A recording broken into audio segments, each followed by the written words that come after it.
Usborne first reading. Anansi and the Bag of Wisdom. Anansi was king of the spiders. One day, a god gave him a present.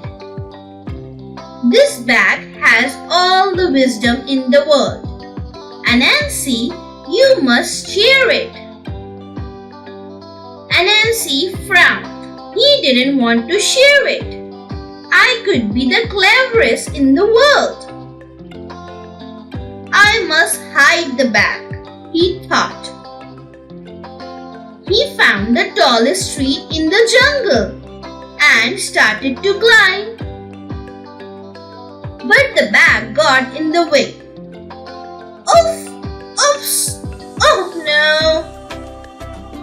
His son tried to help. Put the bag on your back. Hooray! It worked! But I have the bag of wisdom, Anansi said.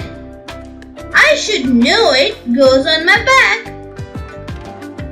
He threw the bag down into a bush. It burst open. Wisdom flew all over the world. Everyone had some. Now everyone knows something, but no one knows everything. Please like and subscribe and click the bell icon to get new video updates.